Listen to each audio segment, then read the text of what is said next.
Welcome back to Truth Be Told, where we believe an experience becomes truth. I'm your host, Tony Sweet, and joining me now in studio is my co-host, Walt Lusk. Thank you for supporting our sponsors, Conscious Life Expo, by going to consciouslifeexpo.com to get your tickets for their 2015 event. It's going to be incredible, so better get them now. And to take your mind on a literary journey by traveling over to adventuresunlimitedpress.com to purchase books from our famed experts featured right here on Truth Be Told. In our first hour, we spoke with author Andrew Collins about the lost civilization of Göbekli Tepe, and we talked about who built it. We did. And now, this takes us to our second hour, where we have in live studio Serena Wright Taylor. This takes us to our second hour, where we have in studio Serena Wright Taylor. Serena is a UFO researcher and astrologer and became an ancient astronaut theorist at the age of 18 when she embarked on 20 years of study and practice in the ancient Vedas of India. Vimanas, ancient spacecraft, are described in the Vedas as commonplace in that advanced civilization. Serena is also a board of directors for MUFON, Mutual UFO Network, here in Orange County in California, and produced and hosts the Ancient Alien panel at the Conscious Life Expo pertaining to UFOs and ancient secrets. So fascinating, I am ready to talk about all the psychic realms and our ancient cousins from other worlds. Please welcome Serena Wright Taylor.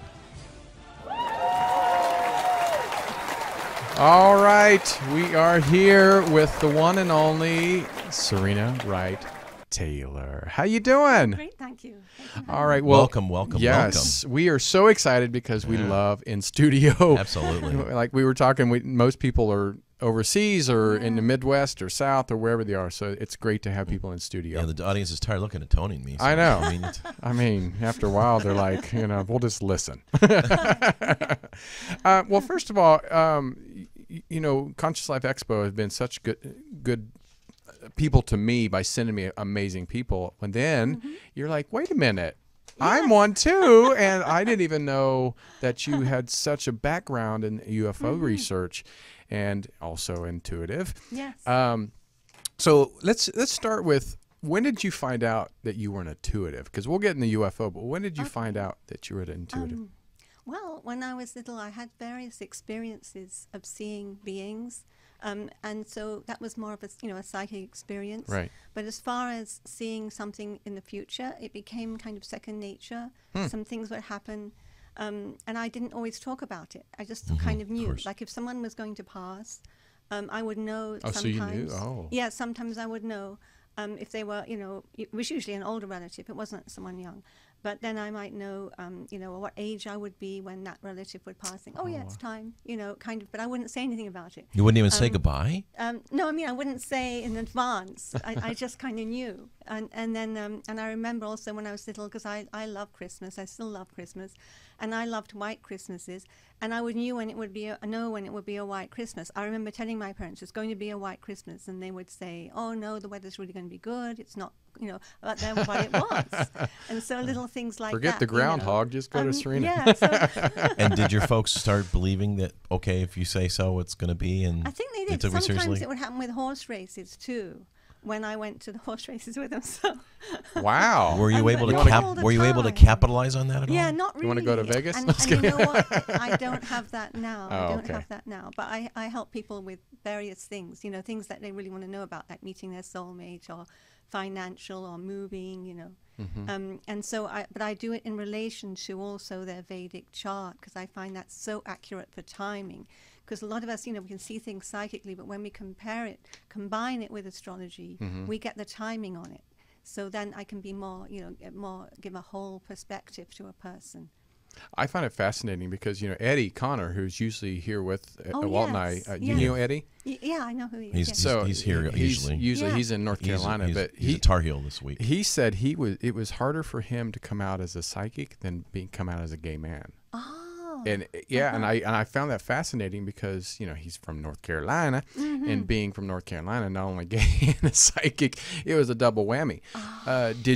Was it hard for you to say I was a psychic, or for a long for time your family to accept? No, I didn't really talk about it that much.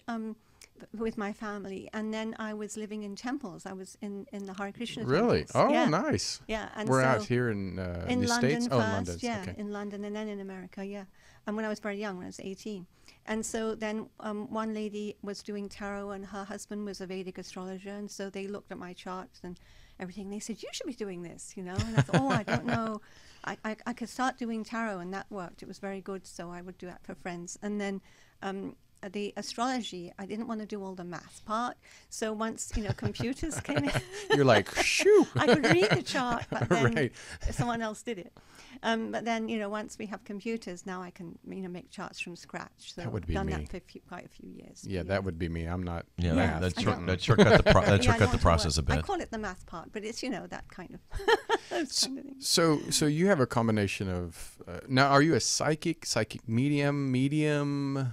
Well, 'Cause I'm there not are really so differences. much a medium, but that happens sometimes. That happens. So, you know, sometimes I'm doing a reading, and I usually help the person talk, you know, see the coming year or something that they want to happen or not don't want to happen. And then sometimes a relative will be really strongly there around them because I sense their guides. So, or even a pet. Sometimes I see pets, but you it's do? not like I'm actually trying to or be a medium as such, you know, because there's some incredible mediums who talk to those, you know, they talk to the dead, and that's not really what I do.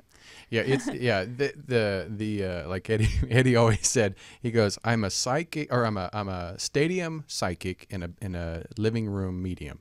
Oh, interesting. Yeah. Well, so when did you move from the UK to America? Oh, when I was, let me see, in my early 20s. I'm trying to think, what year was it? 78, I think. It was 78. Because I came Well, a you couple look of good times. if you moved 20s and 78. Look at I you. was born in 1953. Wow, good for you. That's great. Became vegetarian at age 14. Mm-hmm. At 14. So, yeah. What made you become vegetarian? That's when I became a Zen Buddhist, and I was always interested in different. Once I heard about Eastern religions and things, it was past life, you know. It was definitely something from past life. I just thought, oh, this is incredible. So I would read Zen Buddhism first, and then gradually, you know, Hinduism and everything. But mostly, you know, the teachings were, you know, not to eat meat, and I really didn't want to, and I didn't know much, because when you're little you just see this brown stuff on your plate, you don't think about it being an animal. Right, you're like, oh, But I'll just eat it. I didn't like it, and it was getting really hard for me to eat it and then relate it to animals. And then I remember when I was young seeing a comedy show on TV where and I must have been really little, about 10 or something, and they and the man had become no, he was trying to impress ladies with his cooking, and one of the ladies was vegetarian and she couldn't eat it, and I said, well, what's that? To my parents, they said, oh, some people don't eat meat. I thought, you mean I don't have to? You mean I can do this? She's like, that's me. Oh, And in England, it probably was a good thing. wait till you're a bit older, and, you know, because, you know, they thought, you know, it wasn't really something that was known about then as being healthy, Right. but of course it is. And so, Yes, it is. so for my 14th birthday, my mum started cooking separately. Oh, And that's then nice of her. yeah, and then they thought, well, we'll try it, see how you know, they thought I wouldn't last, but of course then. They were wrong. And the rest they say is history. Yes, exactly. And I was looking on your website, and it said that, where is it at? That you're an intuitive Vedic? Vedic. Yeah, Vedic astrology. What is that? I've well, not heard of that is before. You're probably familiar with the Vedas, and we can talk about that too in regards to ancient aliens and Right. everything. But the Vedas have so many different sciences in there. Sometimes, you know, you might have heard of Ayurveda is to do with health. So the Jyotir Veda, which means the light, is to do with astrology. And so that, you know, really is an incredible, accurate kind of astrology that I find much more accurate than tropical for me, you know, but I think they all work. It's good to have all different kinds of astrology done, because you see different aspects of yourself and your life. But That's Vedic really fascinating. works for me. And so when you, with your psychic ability and then adding the astrology, which one is, because it sounds like it's balancing you Yeah, out. How does balances. it balance though? That's how, you know, everyone has a different way of doing things, you know, Right. because I used to say, well, I'm not an incredibly great Vedic astrologer like some of these great, you know, always wanted to be best at everything.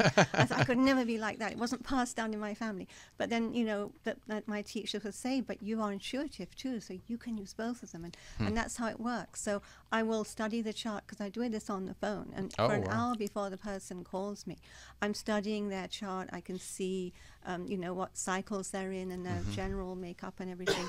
And it's like I'm looking at them. That's when I'm really looking at them, even if they're somewhere, another country. And then I will start seeing pictures and I'll take note. And usually my guides have a theme.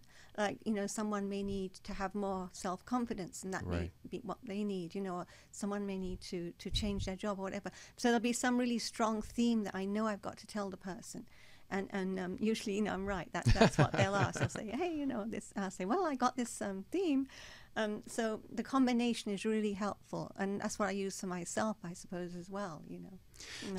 So do you think being an intuitive open the door for you a little bit more for the UFO to be present to you, or how did the UFO get started in your life? Both of that sort of started at once, because that started when I was little too. So it wasn't really a dream, but it was one of those things that are like dreams that are more than that. Because what used to happen sometimes when I would go to sleep, I don't know if I opened my eyes again or I didn't, but I opened my psychic eyes, and I wouldn't see the ceiling. I would see the sky, the night sky, but I wasn't scared, which is really incredible. So that is I pretty. felt, yeah, I mean, young. if it happened during the day, some vision or something, I would have been scared.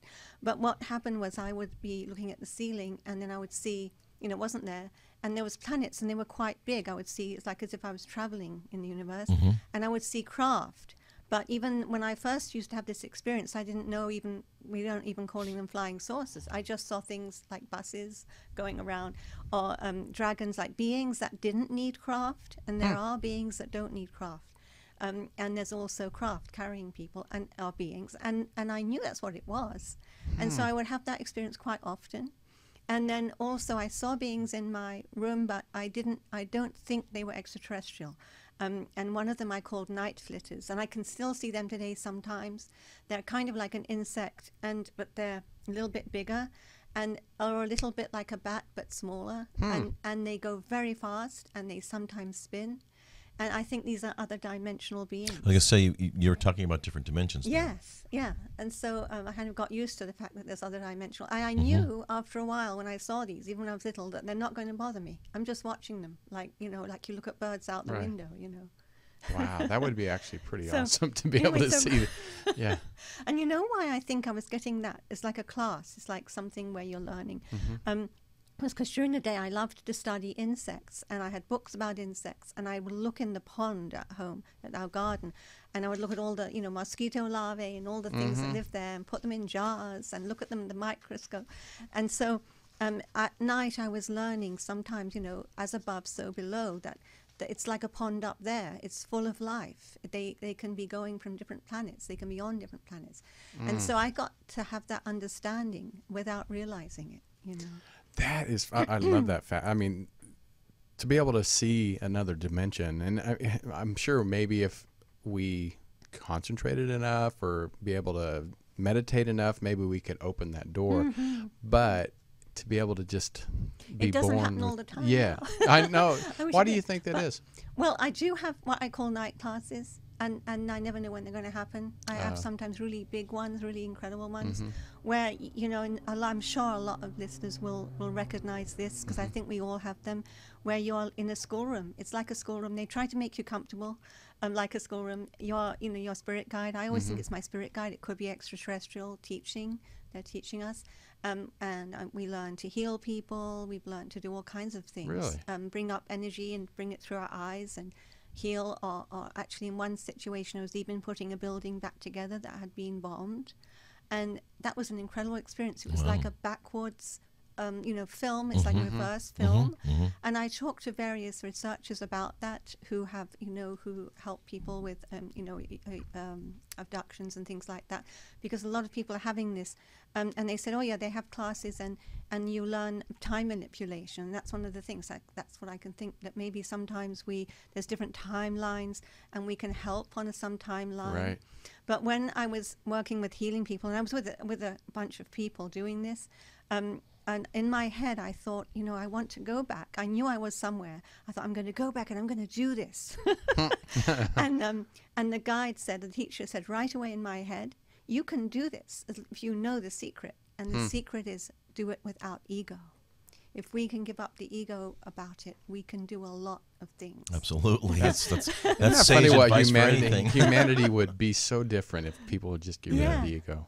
Yeah. Yeah. I remember taking a Lisa Williams class. Oh, yeah. And working just recently, and you know, because I went with Eddie and then John, who also is an intuitive but works here at the station, and I was just more going because I had the show, but I learned so much that we do have a gift. We do have gifts. It rubbed off on you. Yeah, that you can't. I mean, I started even giving readings, and I was even like, in myself going, this is crazy. Isn't it great? Yeah. It's wonderful. You're But- bringing it through, you know. You're bringing it through. Yeah, and it was fascinating. But when in your years of being an intuitive, dealing with the UFO, have you ever like read for somebody and knew they were not human?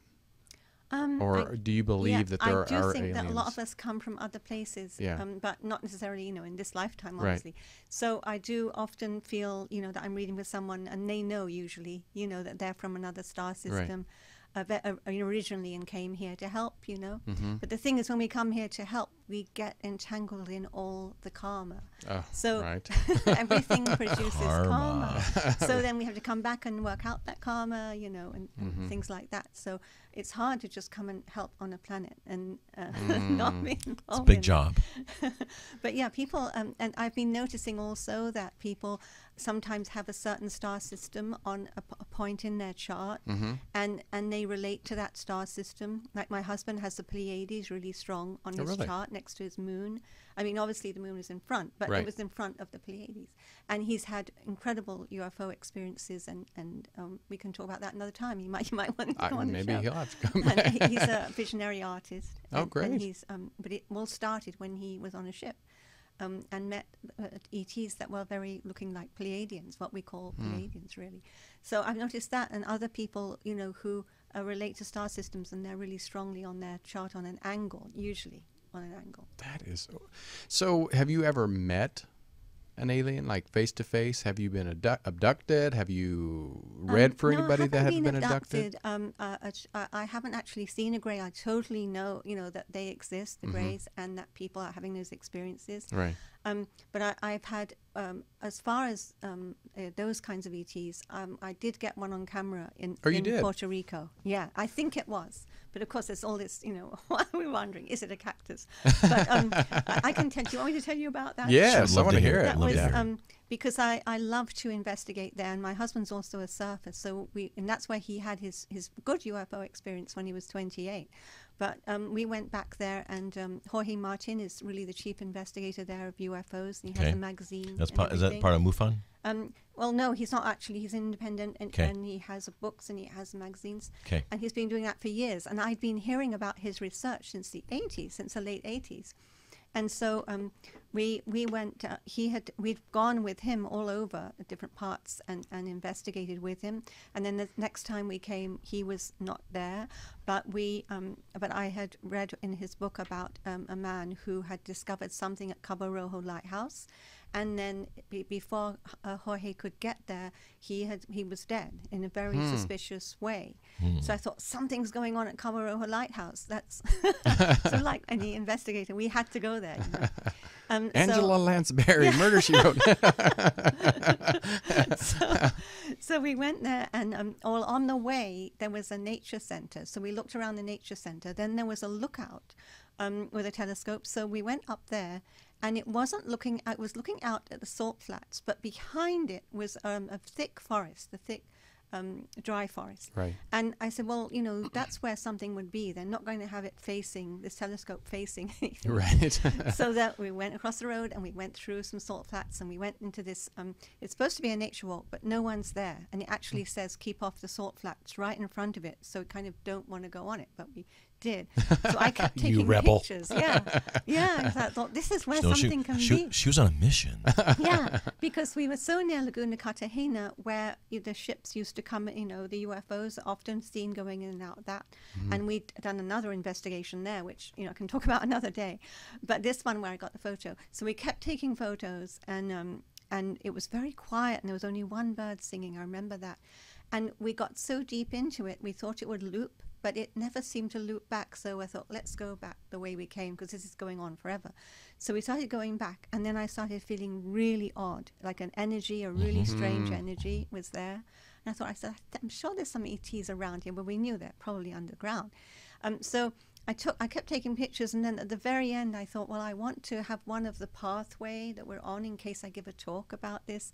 And so I took one of the pathway, and then we went on, and then when we didn't think we saw anything, but then when I got back immediately to the hotel, I was looking through the pictures on the screen, on the TV screen, and there's the shape of an ET, of a grey ET, looking at us when we were on that last part, when I started to feel a little odd. What was your first thought when you saw that? I said, there he is, I knew he was there. So you're saying it might have been a gray? It's shaped like a grey. The head's it's on my website. Okay. And it's shaped like a grey, but and it also, there's people say, well, it could be a cactus, but the cactuses, the tops of them look different. Well, I was gonna say you're in the middle of a forest, and are there cactus in? It's a dry forest. Yeah, there's trees and cactus. Okay. So it could have been really close together. I'll put that up on display so people can see it. It was too low for the top of the cactuses, and none of the tops of the cactus look like this. They pointed more. Right here, Walt. And then afterwards. It wasn't just that. Okay. Then afterwards, when we went, before we came back to the hotel, we went on to Kawaroha Lighthouse. We didn't see anything there, but military man was following us, and he stood in the water, and I was just acting like a tourist in the ocean, then. And he had, we knew he was military. He had the shorts, he had the watch, and he had compass and everything, and binoculars. But he was standing right next to us listening. And then as we came back... So he's observing you guys? Yeah. And I think it could be because he knew we were exploring. I don't know. Because they do that there, because, it's full of ETs. What you never know, comrade. You have no idea. It's incredible down there. And then we went back behind the Laguna Cartagena to go back, and then there was this Isuzu Trooper truck, that they have, military have, again coming in. Just as we got out, it started to come in. We're like, we got to get out of here. They're on to you. So it's kind of exciting, but that's the kind of thing that happens there.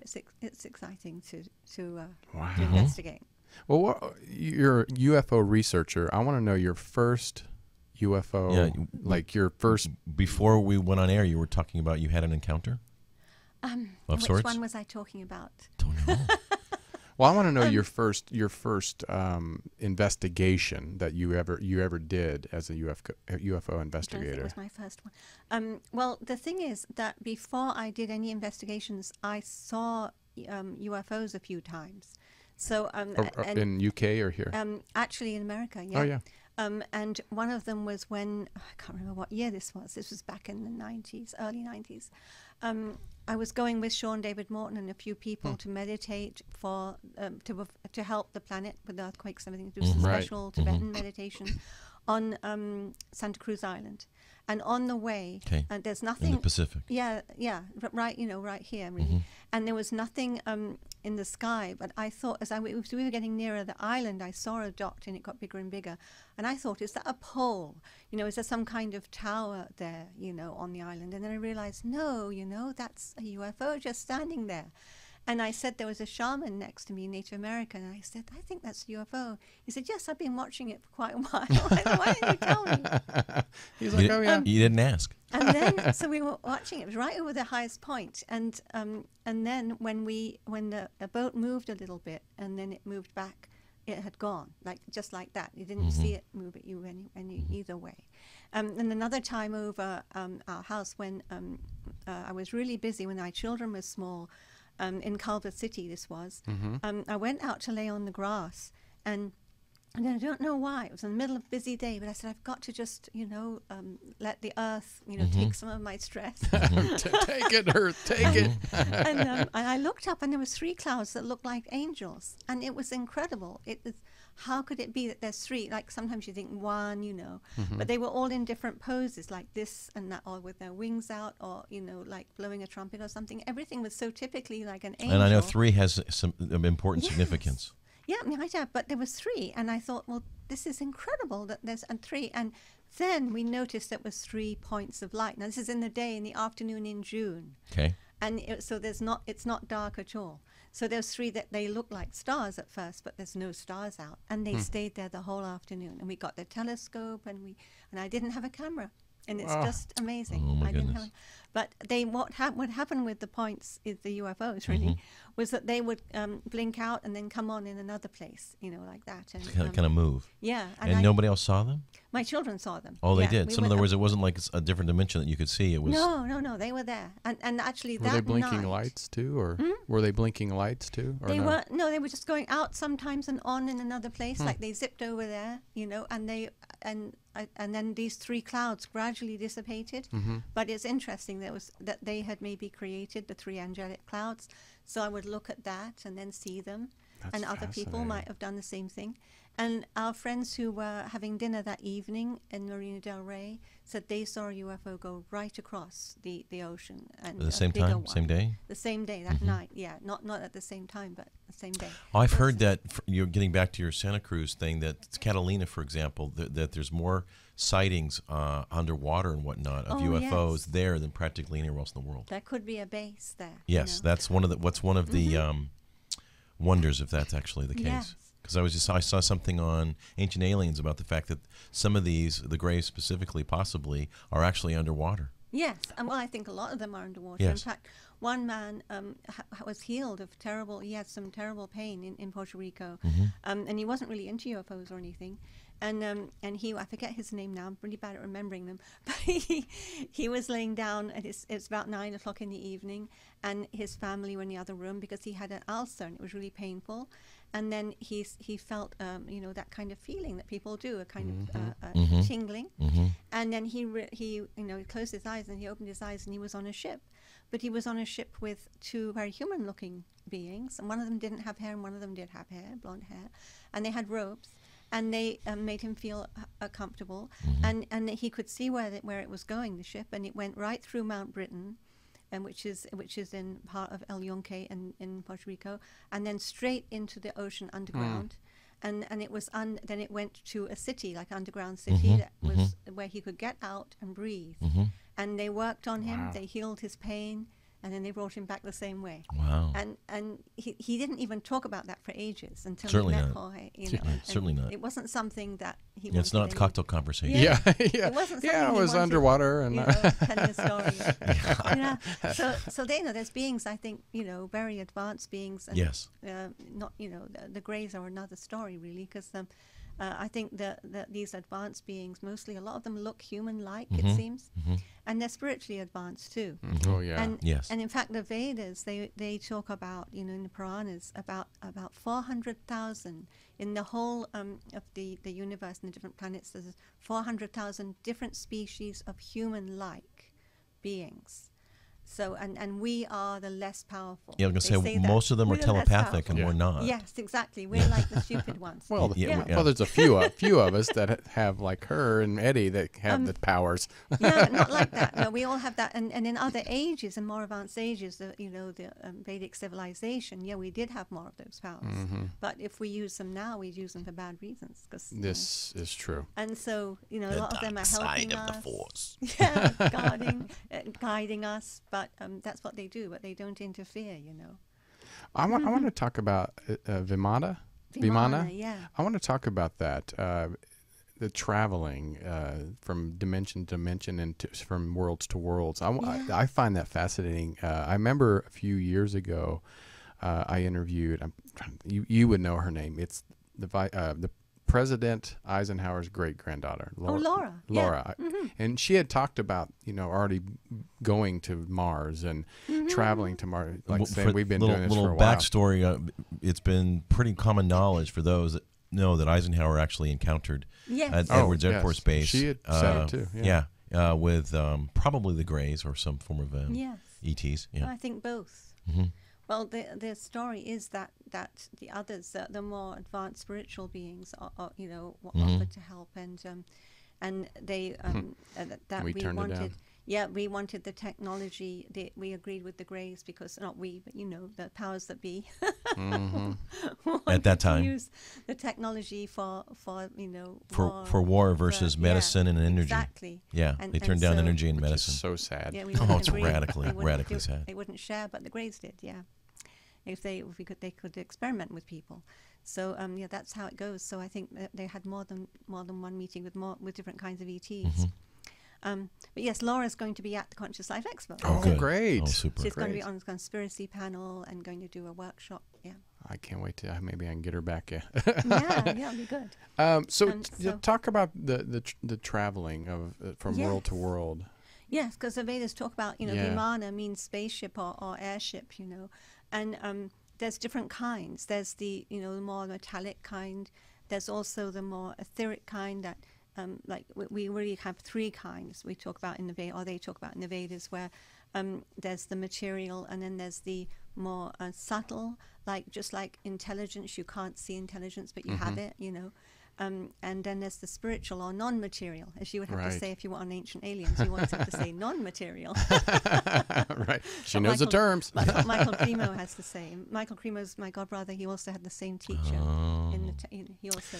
Just want to say, those of you that are just tuning in, you are tuned in to Truth Be Told, and we've got On Air with Tony Sweet here, and I'm your host, Walt Lusk, and we have in studio Serena Wright Taylor, and this is just an absolute fascinating discussion. So if you missed the first part, you can catch it on podcast. Podcast and YouTube later.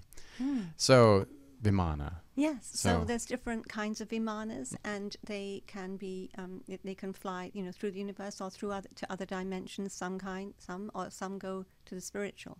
So Oh, really? yeah, but that would only be like if someone, for instance, was passing and they were due to go to the higher, the non-material, Right. they might go in one of those. Yeah. Wow. Yeah. I didn't know that. So yeah, That's Vimanas. nice to hear, though. Yeah.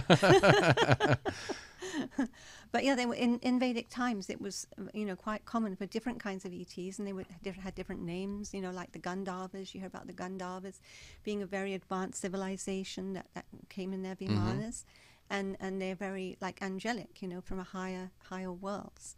And a lot of these have, it seems like some of them, spiritual ones that don't have to die, but the other planets, like the higher advanced planets, they do have they seem like they're eternal, but they actually have a very long life, And then sometimes you would hear in the Vedas about people being able to just, by themselves, being able to time travel without even having a Vimana. There's some, great sages that can do that. But a lot of the people who live on the civilizations that live on those higher planets or more advanced planets have all those things like you were talking about. They're human-looking, but they have the, the ability to be telepathic, Right. or to remote view, to know what's going on somewhere remote else, viewing. to move things from one place to the other with their mind. All those things are kind of normal on those higher planets. When you were talking about the more advanced civilizations, we were talking with earlier Andrew Collins about Anunnaki and how did they genetically enhance the human race. Do you think the aliens, ETs, extraterrestrials, whatever you want to call them, do you think they're here or were here, thousands and thousands and thousands, maybe millions of years ago to help us advance or use us as the slaves to get the gold? Yeah, and one guest we had felt that the pyramids and such were actually and they grew a lot of sheep for their pelts to get gold. Yeah. Oh, yeah. The Anunnaki trying to get gold. Well, I think that's all true. That kind of like Paula Harris says, all of the above. She's going to be our expert too. Oh, really? That's great. Yeah, that I really agree with her because it's all true. That there's all different kinds of beings. There's ones that are favorable to us and help us advance, and there's other ones that have more selfish motives. That might have used us. So we have us. the good and the bad.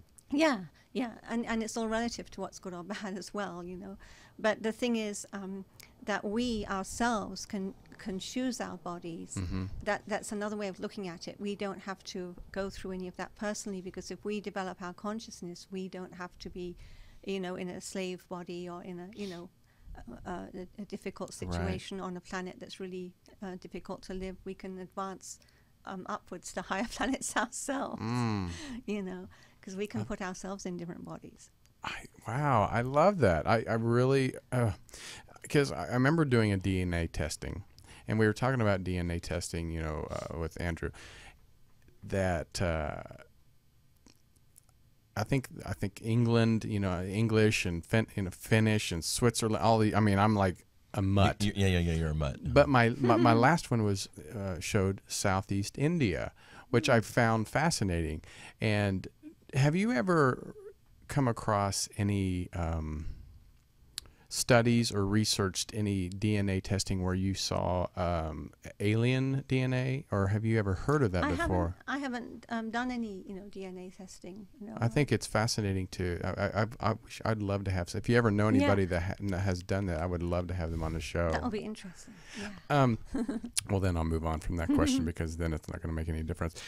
So, time travel to other dimensions. Do you think we're already, as humans, do you think our government, not trying to get in a conspiracy, but our government, do you think we have the ability to go to other worlds or dimensions, or do you think it's more to the aliens, to ETs at this moment?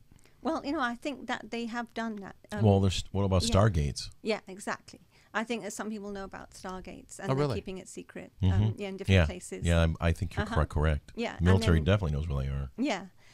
But the thing is that to really go to an advanced place, spiritually advanced place, one has to raise one's consciousness. So, they really can't do that without raising their consciousness. And it's the same with these ships, some of the ones that have crashed or they brought down. You can't, the way to be a pilot, so to speak, of a Vimana is that you're tuning in with your consciousness, with your mind. They're driven with the mind. And of course, again, there's different kinds of them. There's more simple, more metallic kind. It might be easier, but it's not just a matter of knowing some controls. It's a matter of concentration and focus and learning meditation to be able to fly a Vimana, to be able to focus your mind, or any kind of UFO, really. How far behind do you think we are as human beings to even get to a point where we even might be able to touch into that? Well, that I think that there is going to be what is called a mini golden age. We're in a devolution. We're de-evolving because we're in Kali Yuga. You might have heard of the Yugas, and some people don't necessarily believe that. But the thing is, it's just a question of like the cycles, like all cycles, like seasons. Right. That one season comes after the other. So similarly, these Yugas, they were more advanced, and we're in the Kali one. Would that be like the Mayan calendar when we hit 2012 and people felt that now it's more an age of enlightenment? Yeah, well, it's not really a big age of enlightenment, but what's happening in this particular Kali Yuga, there's, and it says in the Brahma Vaivarta Purana, that there's, in this particular one, and this doesn't happen often, there's a mini golden age. So this is not the main golden age. Some people think, it's such a yuga. No, we're not going to live thousands of years and live in a heavenly planet. Right. But we're going to be advancing a little bit spiritually. And we have started this already. Just the fact that so many people talk about these things now. Oh, and just so we're not going to blow ourselves up a nuclear war? So, no, we can't do that yet. We still have quite a long time to go in Kali Yuga. And we have the 10,000 years of the mini golden age, where I think we're just a little bit in. So Kali Yuga began 5,000 years ago, and now there's 5,000 years improvement, and then another 5,000 years back down again. So it's 10, and we're seeing it. So I think that this is, we'll get to be beginnings or origins to have of it. more of these abilities and to be able to relate to ETs. And if we follow, the guidance of the more advanced ones, right. And if we can, we create all these things, the leaders and everything. We create we that. do. We all do with our consciousness. Yes, we so do. if we can just change our consciousness, then we'll, That have better leaders. And that's without ego. Yeah. And you're part of the MUFON, Mutual UFO Network. I love the organization. I think it's so fascinating. It's been, I think 1969 is when it was founded or something which is quite a while. And being a part of that, you must get to see and hear even more, stories and encounters here in the U.S. at least. Tell me about how you got involved with MUFON, and what was your, was it something that you really just wanted to be a part of, or? Yes, well, it's when I was living in Los Angeles. I went to Los Angeles MUFON. I'm now on the board of Orange County MUFON because I live in Huntington Beach. Yes. But in around the early 90s sometime, you know, I heard about MUFON, and so it was in the valley, and I was in Culver City, but take a long time to get there because of the traffic. Oh yeah. But I always went, no matter what. And then once we moved to Huntington Beach, the last couple of years, I've been going to the one in Orange County, and I'm on the board now. Of course. Yeah, so it's really great because then you get to be with like-minded people. Mm-hmm. Because I like to talk about UFOs and these kinds of things all the time. So, you know, we get to be with like-minded people and hear speakers and on the subject and ask questions. And I did a little talk once as well. So it's really interesting. Can you elaborate any more about your experiences you know, Yeah. with MUFON? Is there anything you can tell us? What's That- some of the that's most that's impacted you? That's impacted you, like a sighting or an encounter that Or somebody else had yeah, experienced that I really. didn't think about that. There's so many. I'm trying to think which one would be the best. Would be the one to talk about. I think really, well, to kind of give an overview, all the time hearing each week, you know, and connecting everything, hearing about, you know, one person's experience and investigation in one country and in another one, or something historic, and so that your mind is constantly putting all this together and thinking, oh yes, that was like that E.T. And then, you know, I saw a painting once or a drawing that someone had done of a female E.T. and it was in Italy, but it looked just like an E.T. that there was a counsellor in England, I've forgotten his name now, and he who was in Winchester, I think, and he had seen a lady. He was not interested in these things necessarily. He came out of a bookshop and he saw a lady that looked very strange walking along the road, and she was dressed beautifully, and then he saw that she had kind of differently shaped eyes, and he said they were orbital. I don't quite know what he meant by that, but then he had someone draw from what he had said. From his perspective. Yeah, and that looked just like the person in Italy who had seen what they drew of a female E.T.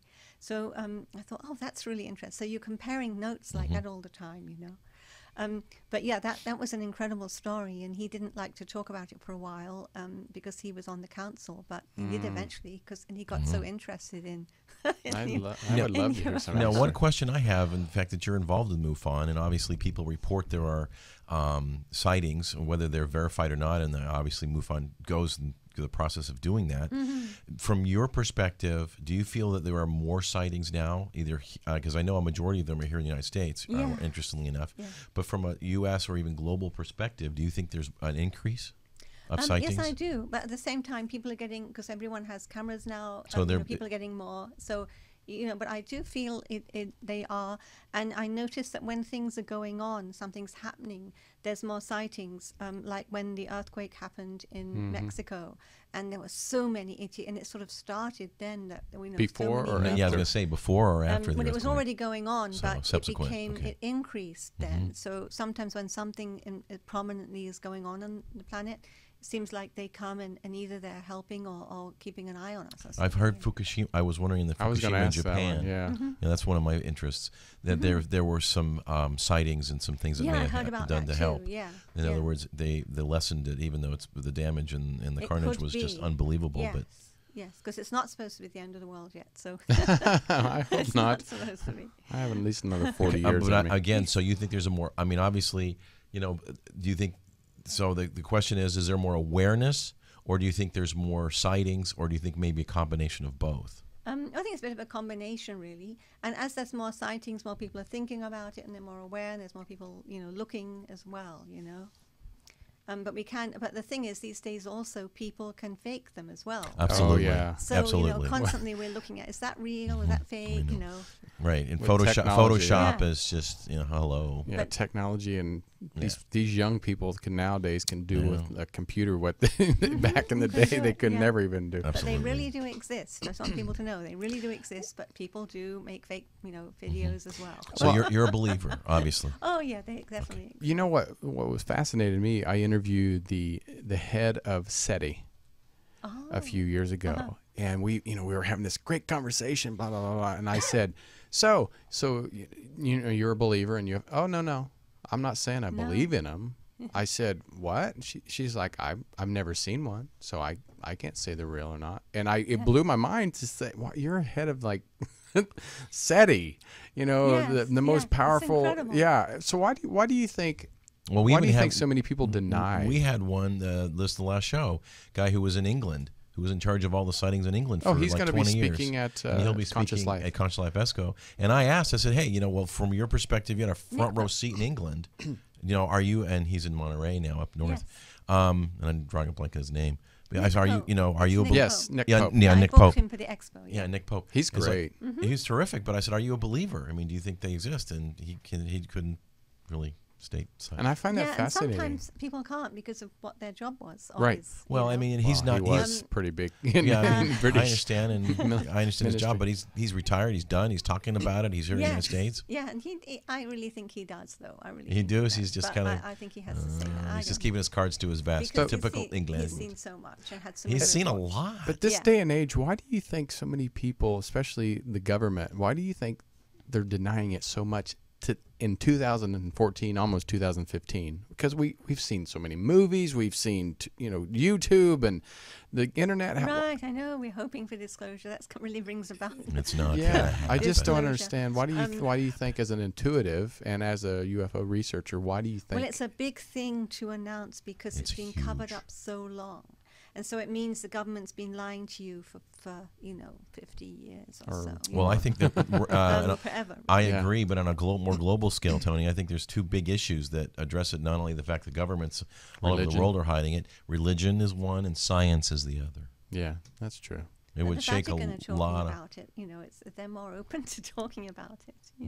Yeah, there's more and more. I think these people that government officials that have now they're 90 years old and they're Yes, and on their Many- deathbed. And exactly. confessions. That's when people do speak about it. Yeah. That has happened quite a few times. have you ever had a And- chance to speak with the British Prime Minister or ex or former that so openly speaks about it now? No, I'm trying to I think of his haven't name. spoken to Yeah, anyone. I saw this on In the government. YouTube. Yeah, that he is now a former Prime Minister of Canada. Yeah, Oh, Canada. Canada, Yes, sorry. yes, Canada. And that's when I'm like, wow.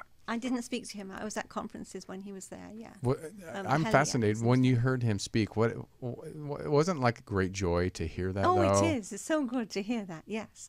And when we had the citizen hearing on disclosure that Stephen Bassett was Oh, talk responsible about that. for, I don't know that. that was in last February, and beginning of March, and it was done at the Washington Press Club, and they had senators, and they were retired, in the government, but they all were amazed because some of them were already open to it, but some of them didn't think it was just going to be some lights in the sky, and they were amazed, and you could see it.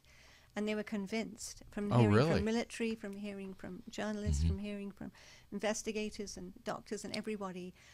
They were really impressed. So I love that.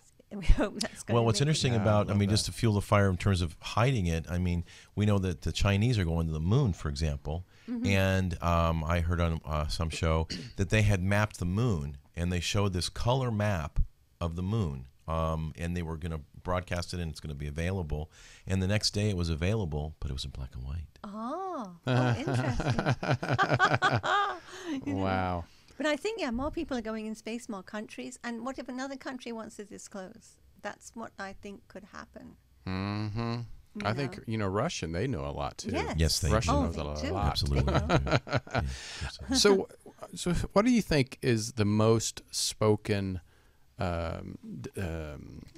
world or location of most of our aliens come from? Or is there a realm or is there a galaxy that they mostly come from?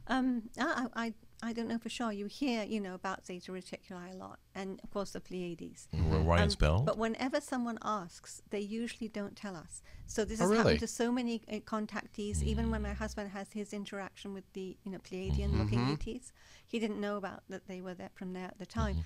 But they might not have been. But they said, you wouldn't understand when he asked that question, and he asked it, mentally, and they Right. weren't speaking in as they do telepathically.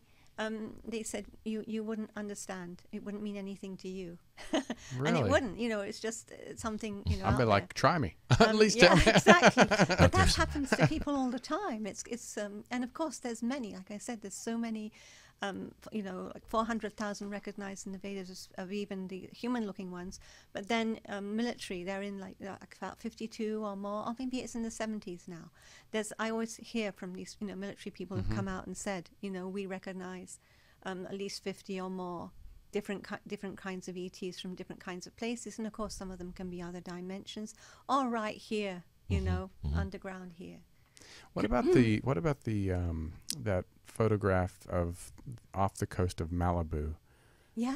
Now, did they ever even research that? I know they took a picture, but they thought that was a base. It's really, we were talking about the other day at MoveOn, but it would be really expensive to do that for someone independently to try to get down there and look at that. So, I hope that'll happen. But meanwhile, for ages, people have been seeing UFOs go in the ocean, right in Malibu area, go in and out and all the time. It's something that happens there. So it makes a lot of sense that there would be a base. We just don't know if it's that particular. Right. Part of the magic and draw of Malibu. Because you don't see them. You don't see them. They can, like we were talking about, the man who was in the UFO, who was healed, and he went through Mount Britain. It just opened up. He went through Mount Britain and out the other end into the ocean. You can't look at that mountain and see, a hole. Of course not. Right. Average person can't. Yeah. And also Laguna Cartagena in Mexico. They go in and out. We stood on that lake because it's drying up. Yes. So we stood on it. We climbed through 2 lots of barbed wire fence. We were standing on it, and I kept looking, thinking, is there some kind of a trap door? Will I see a trap door? Well, zippers opening and closing. And you can't, because there's a way that they can go through, and alter the frequency and go through things, vibration. just like they go through the wall. Do you think there's what location? What's the most, I guess, visible location in the world that you may know of or been to that they have more UFO sightings than anyone? Let's see. I think Mexico and I think Puerto Rico from. Really? Yeah. Why do you think that is?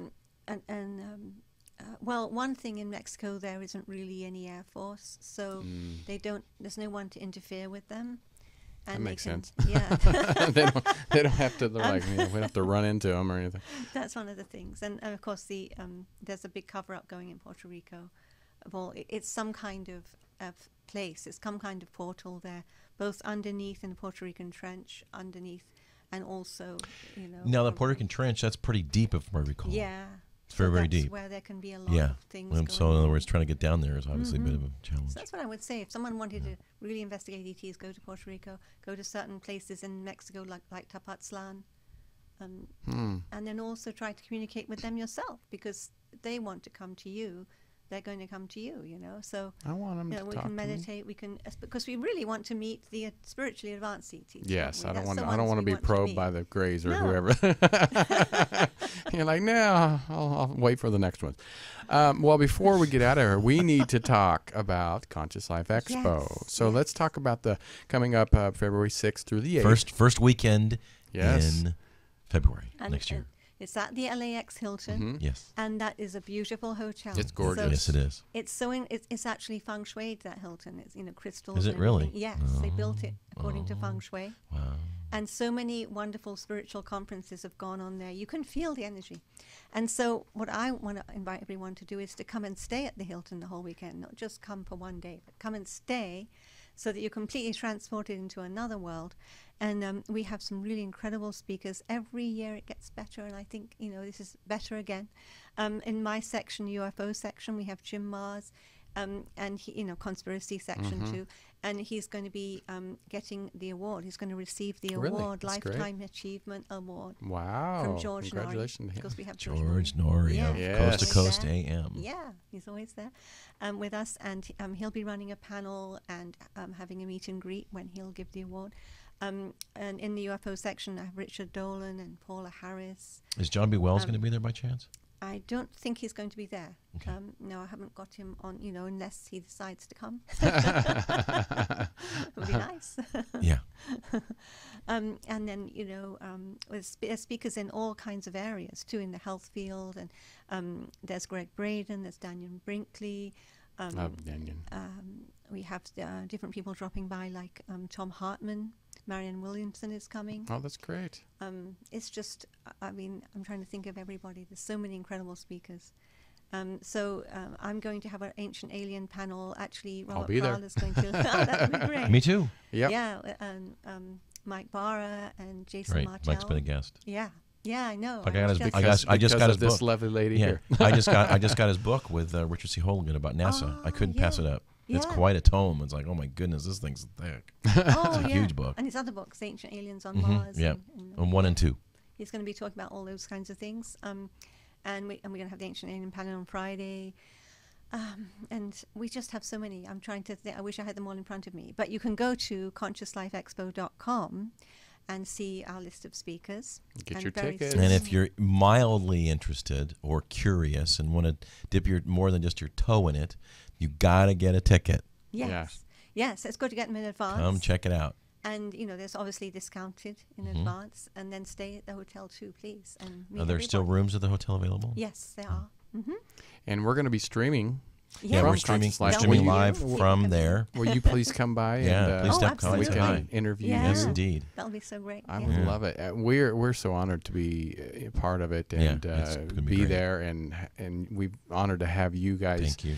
coming into the studio and sending us some amazing, Yeah, amazing it's been a guests. blast. Oh, It's yeah, been we love such it. a great. And we'd love to have you back. Oh, Of great, thank course, you. yeah, We because need Eddie more. said he wanted to meet you, so you'll I'd have to love come back. Yeah, and I just remembered we also have Sean Stone, the son of Oliver Stone. Yes, And he's going to be Yes, talking about yes, his he's a and big Dean fan. Ryan. Yes, Yeah, yes. Dean Ryan. I think he's going to Dean be there Ryan, too. Yeah, Yeah, they're gonna they do were a great. workshop together. That's Yeah. I don't Yes, want to miss that yes. one. Yeah. Too much to do. I Too know much we to have do. so much going on at once. It's really hard. And plus, there's going to be parties. There's permaculture, how to grow, you know, your own food. Oh, really? Yes, in the basement area, in the plaza. It's incredible. You go down there and there's all these, you know, herbs and lettuces growing. And Wow. I'm gonna have to. How do you do it Just in an lettuce? apartment? and all kinds of herbs. Yeah. Yeah. It's Say, how do I really do it in my great. apartment? I'll try to. If You can. Yeah, Yeah. you can do it in your apartment. Yeah. There we go. So tell us your website. Yeah, how My do we get website is Vimana, as we were talking about. Spell that. .org. VIMANA. It's right there. .org? And I actually have a phone number, a voicemail. Oh, It's 310-335-5617. 310-335-5617. And if you wanted to book a reading, you know, I can take it either by email from my website or a phone call. I'm gonna have to get a reading. What with I you. liked about the Fact and Tumor readings is if you do a subsequent reading, since you've already done one, it's cheaper. Yes. Yeah, Oh, yes. I like that fact. So, Yes. folks, you know, commit and sign up and get additional readings, and it's not as expensive. Yeah, exactly. Right? Yeah, Because that's we. cool. It's more work at the beginning for me. Yes, indeed. Right. Right. But it's worth it. Yeah. It's And worth so it. that's why I go down after that. Do you have any besides the Conscious Life? Do you have any research tours or research archaeological anything you're going to be doing soon? Or I'm not. No, I'm going to India, but I'm not bringing a group. I'm oh, going. you're not. Yeah, What's after the what's expo. going on in India? I'm going with my friend, and we're going to go to Vrindavan, which is the birthplace of Krishna. We're going to go to Udaipur and Delhi in between. that'd be so trying Now, not have to you been do to too India much. before? Yes. Okay. But I That's haven't what I been thought so. to all these places. So yeah, we're trying not to do too much because And getting when are you around going? India, from end of February, the beginning of Ah, March. okay. So you're After the busy. expo. I Yes, know. I'm really busy. Because then I come back and then I'm speaking at the Bay Area UFO Expo after that. Where's that? Up in San Fran? In San Jose. Yeah. Wow. God, I wish Yeah, I'd UFO smoked. Con. It's called UFO Con. Do they have anything like my. that besides Conscious Life? Any UFO type of meetings or conferences here In LA? LA. We'll just basically move on at the moment. Yeah. Because I know Jen. Said he invited us down. We still need to come Yeah, down. he said we can come check out his office. The executive Oh office yes, is that's down great. in The Newport office Beach. is really fantastic. Yeah, it'll be nice. I like that. I was there the other day for the party they had. Holiday. Oh, What a party! We darn. didn't- Yeah, Missed it. all We the missed aliens- Yeah, all the aliens are there. You You're know. right. Yeah. All right. Well, More fun than Serena, more fun than Halloween. Right, Taylor. Thank you so much. And we so are honored to have you in studio. And don't forget to get your tickets for the 2015 event for Conscious Life Life Expo at consciouslifeexpo.com, February 6th through the 8th. This is On Air with Tony Sweet, Truth Be Told, with Walt Lusk. Tony Sweet, and This has Serena been Wright Taylor. yes, and next Friday is the 26th. I won't be here, but Eddie Connor will be here. He's putting together his own group. Little show. Yeah, so I don't know who it is, so I'll let you know. Eddie and Friends. Yeah, Eddie and Friends. All right, well, have a great weekend, and Merry Christmas, and Happy Hanukkah, and Happy Kwanzaa, whatever you celebrate. We wish you well. God bless everyone. God bless. We'll talk to you soon. This has been